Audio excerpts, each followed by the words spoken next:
नवजौवन दर्शन नेत्रोत्सव आपण माने जानती जे दीर्घ 15 दिन धरी महाप्रभु अणसर पिंडी रे चिकित्सित होउथिले। महाप्रभुंकर ए जो लीला ये हूँ मानव लीला।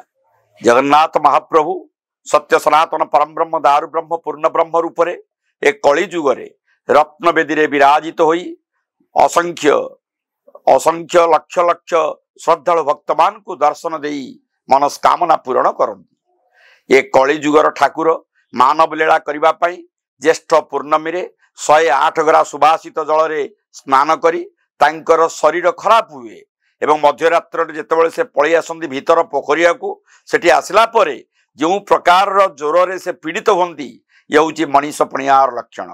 अर्थात संसार रहिले जेभली दुख मिले एवं शरीर थिले सेही भली रोग मध्य हुए।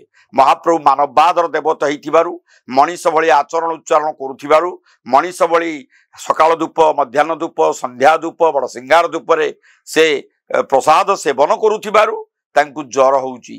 से दशमूलारिष्ट पाचन पानी सेवन करी आरोग्य होउचंदी रोगमुक्त होउचंदी। एवं ए जो आपणकर फुलुरी लागी तेल जो प्रभु ओडिया मठ प्रदत्त फुलुरी लागी तेल महाप्रभु लागी हेकिरी जो चिकित्सित हेकिरी जो आरोग्य होंती कम बड़ कथा नुहे।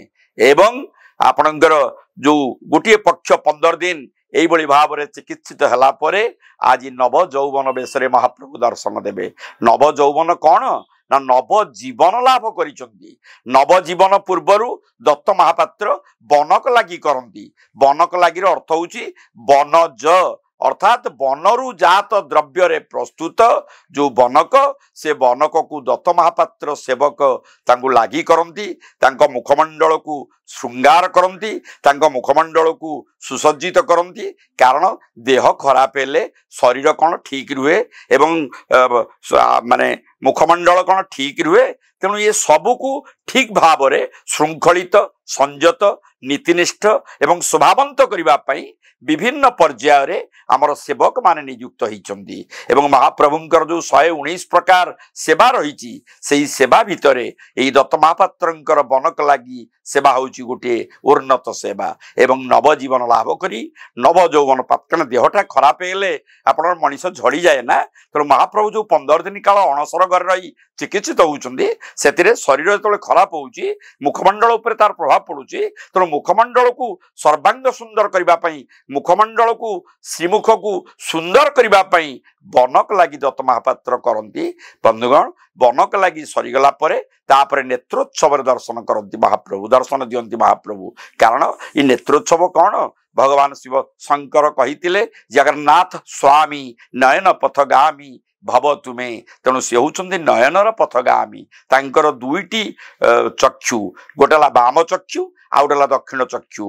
वाम चक्षु होउची सूर्य डाहण चक्षु होउची चंद्र। तेणु चंद्र सूर्यंकर जो महामिलन अर्थात अपलक नेत्र रे महाप्रभु दर्शन करूचंती दर्शन दउचंती एवं दिन राति से करूचंती। तेणु दिन राति जे करूचंती से होउचंती ब्रह्मांड नायक ब्रह्मांड नाथ जगतर नाथ जगतर नाथ महाप्रभु कली जुगरे जो लीला करबा पई बसचंती लीला कलेबर धारण करी जो रत्न बेदी रे विराजमान करिसंती ये कम बड़ कथा नुहे।